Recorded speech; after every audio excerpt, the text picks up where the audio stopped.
उसके बाद भगवान को कबंध आदि राक्षस तो मिले, पर एक ऐसा राक्षस मिला जिसकी सिर ही नहीं है। दुर्वासा ने मुझे श्राप दिया। भगवान ने कहा, गंधर्व सुनो, मुझे ब्राह्मणों का विरोधी सहन नहीं होता। और वहां भगवान ने ऐसी बातें कही, पूजिए विप्रशील गुणहीना शूद्र न गुणगण ज्ञान प्रवीणा। बहुत लोगों को आपत्ति होती है, पर आपत्ति की कोई बात नहीं। रामचरितमानस की कथा का मर्म समझना चाहिए। भगवान ये किसे कह रहे हैं? उस कबंध को जिसके सिर ही नहीं है। और सिर क्या है? कि ब्राह्मण मुखमासीत बाहु राजन्य कृता, कहते श्लोक है। एक सज्जन हमसे बोले, आपके हिंदू धर्म में, आपकी संस्कृति में शूद्रों को छूना पाप बताया, वे अछूत हैं, शूद्र अछूत हैं। हमने कहा ना, व्याख्या गलत हुई है। हमारी संस्कृति में शूद्र अछूत नहीं है। बोले इसका प्रमाण? हमने कहा, जिस संस्कृति में चरण ही छुए जाते हो वहां शूद्र अछूत कैसे होंगे? शूद्र चरण है या चरण ही छुए जाते हो और सिर रखा जाता है चरणों में। शूद्रो पदो भी जायते। समाज में तो ये 4 वर्ण हैं, लेकिन भगवान ने शरीर में ही ये 4 वर्ण किए हैं। ये सिर ब्राह्मण का रूप है, सारा ज्ञान इसी को है। हाथ क्षत्रिय हैं, सिर पे लाठी मारे तो हाथ, पेट पर लाठी मारे तो हाथ, चरणों पर तो हाथ, ये क्षत्रिय। और उधर वैसे गुप्त है, ये गुप्ता जी, इनकी फैक्ट्री चलती रहती भीतर ही भीतर, और इनसे तीनों को शक्ति मिलती है, सिर को, हाथों को, चरणों को। और चरण शूद्र हैं जो तीनों वर्णों का भार उठाकर चाहे जहां चल देते हैं। यही 4 वर्ण हैं। अब यह मुख्य है और इसके आधार पर समाज में भी 4 वर्ण विभाजित हुए। लेकिन हमारे यहां इस तरह का नहीं है कि एक दूसरे के हम विरोधी हों। मैं आपसे पूछता हूं, 4 वर्ण अगर शरीर हैं तो आप चरणों को काट देंगे तो आप चलेंगे? एक जगह बैठे बैठे चाहे जितनी अपनी महिमा गाते रहो, पर चरणों के बिना आपकी गति नहीं होगी। मैं भी कहता हूं, हम लोग कितने ही विरोध करके अपनी महिमा प्रगटाते रहें, लेकिन हमारी कोई गति नहीं होगी। हम जहां हैं वहीं के वहीं पड़े रहेंगे, पुरानी बातें करते रहेंगे और कुछ नहीं कर सकेंगे। लेकिन चरण हो, चले तो, लेकिन दिमाग ना हो, दोनों जरूरी हैं। इसलिए मैं कहता हूं कि हमारे 4 वर्ण वंदनीय हैं और 4 वर्ण पूजनीय हैं। लेकिन ब्राह्मण की जो बात कही वो इसलिए कही, ज्ञान का सम्मान है वो। मान लो ईंटें सब समान हैं, मंदिर में लगी हुई हैं, लेकिन जो ईंटें मंदिर की ड्योढ़ी पर लग गई हैं, सिर तो वहीं टेकना पड़ता है, उससे क्या अंतर पड़ता है? इसलिए भगवान ने ऐसे आदमी को जो सिर ही नहीं रखना चाहता, समाज में ब्राह्मण को रहने ही न देना चाहे, तब भगवान ने कहा मोहिन स्वाहाय ब्रह्म कुलद्रोही। लेकिन तुलसीदास जी का समन्वय और समानता देखो। कबंध को गति देने के बाद भगवान गए कहां? ताहे दे गति राम उदारा, शबरी के आश्रम पद धारा। भगवान शबरी माता के आश्रम में गए और यहां कह रहे थे मोहिन स्वाय ब्रह्म कुलद्रोही, और शबरी माता से कहा, कह रघुपति सुनो भामिनी बाता, मानो एक भक्ति कर नाता। मैं एक भक्ति के नाते को ही स्वीकार करता हूं और किसी नाते को नहीं। और इसीलिए मुझे लगता है कि हमारे यहां 3 हैं, धर्म, भक्ति और ज्ञान।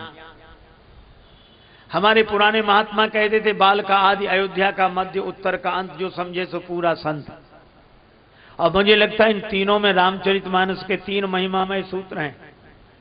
बालकांड के आदि में धर्म, प्रताप भानु के प्रसंग में ब्राह्मणों के ढंग से नहीं चला, ब्राह्मणों को अपने ढंग से चलाना चाहा, रावणत्व को प्राप्त हुआ। लेकिन धर्म में ब्राह्मण की प्रधानता है, ब्राह्मण के बिना जीवन धर्ममय नहीं होगा। पर एक सीमा है इनकी। दूसरा है संत, जहां संत की प्रमुखता है वहां ब्राह्मण की प्रमुखता नहीं है। तुम अपने क्षेत्र में काम करो और संत की जहां प्रधानता वहां क्या मिलेगा? का ब्राह्मण के कारण जीवन धर्ममय होता है और संत के कारण जीवन भक्तिमय होता है। सो बिन संत न काहू पाई। और मुझे लगता है कि जब धर्म से धुलाई होती है जीवन की, तब भक्ति के रंग में मन रंग जाता है। यहां संत की प्रधानता है, यहां नियम की नहीं प्रधानता कि ऐसे बैठो वैसे बैठो, ये आसन डालो उधर देखो इधर। ये धर्म के क्षेत्र में। भक्ति के क्षेत्र में भगवान और मुझे लगता अनेक के बीच में कैसे रहो, इसके लिए धर्म का पाठ पढ़ो, और भक्त भगवान दो के बीच में हम कैसे रहें, इसलिए भक्ति का पाठ पढ़ो। लेकिन तीसरा है ज्ञान। वहां न संत की चलती है न ब्राह्मण की, वहां गुरु की, बिन गुरु होए की ज्ञान। इसलिए अयोध्या कांड के मध्य में भरत जी हैं संत, संत के कारण भक्ति मिली, भगवान मिले। और उत्तर कांड के अंत में कागभूषुंडी प्रसंग में गुरु की महिमा है, गुरु का अपमान किया। तो ये तीनों चीजें जीवन में हो जाएं, हम ये तो देखें कि हम बात किसकी कर रहे हैं, धर्म की कर रहे हैं कि भक्ति की कर रहे हैं कि ज्ञान की कर रहे हैं। भाई अलग अलग जिले की है, अलग अलग जिले के बड़े शहर का अलग अलग स्वरूप होगा।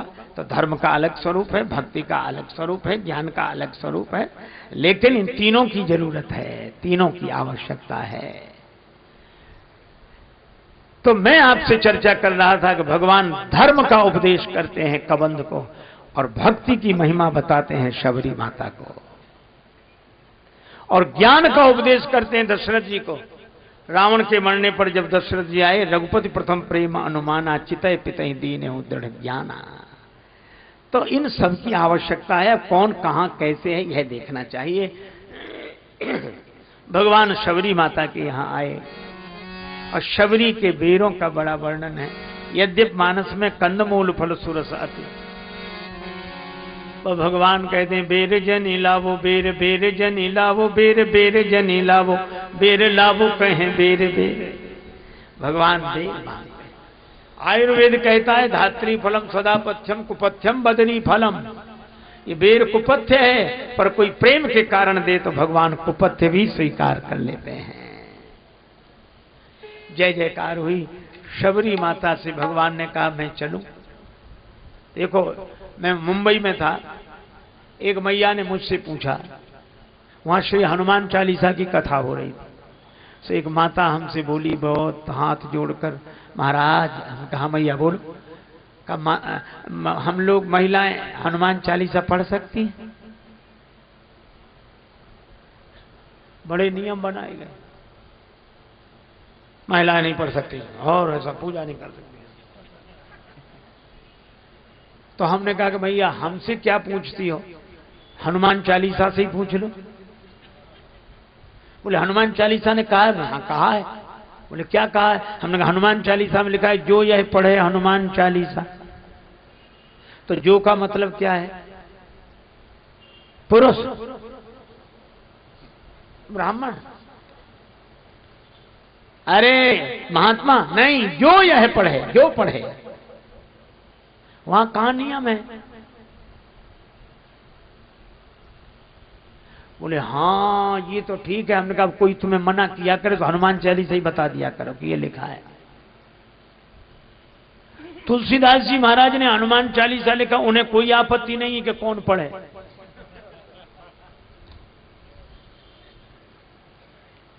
और आपत्ति उन्हें है जिन्होंने लिखा ही नहीं है। बल्कि जब ये लिखा गया था तो आपत्ति करने वाले ही लोग उस समय भी विरोध कर रहे थे, क्यों लिखा, और लिख गया तो बहुत बढ़िया है, लेकिन अब आपत्ति है। कुछ लोग कहते रामचरितमानस पढ़ना है, नहीं महिलाएं नहीं। और वो एक आदमी ने तो किताब लिख दी, मैं उसकी चर्चा नहीं कर रहा हूं, लेकिन केवल एक बात कह रहा हूं। रामचरितमानस में लिखा क्या है? जे गावई यही चरित सम्हारे, ते यही ताल चतुर रखवारे। जे गावई, तुलसीदास जी को तो आपत्ति नहीं है। जे गा, उन्हें जिन्होंने लिखा उन्हें आपत्ति नहीं, हमें आपत्ति है। हम ठेकेदार बने बीच में। और फिर भगवान शबरी माता से 9 प्रकार की भक्तियों का वर्णन करते हैं और अंत में क्या कहते हैं कि माता ये 9 भक्तियों में से एक भी किसी के जीवन में हो, और सबसे पहले नाम किसका लिया पढ़कर देखना, 9वां एकौ जिनके होई नारी पुरुष सचराचर कोई।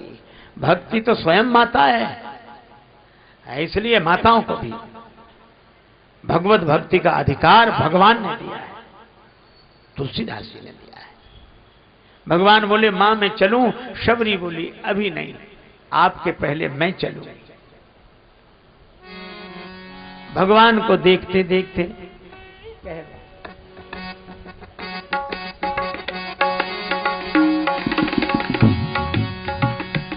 तजी जोग पावक दे हरिपद लीन भई जहाँ नहीं फिरे।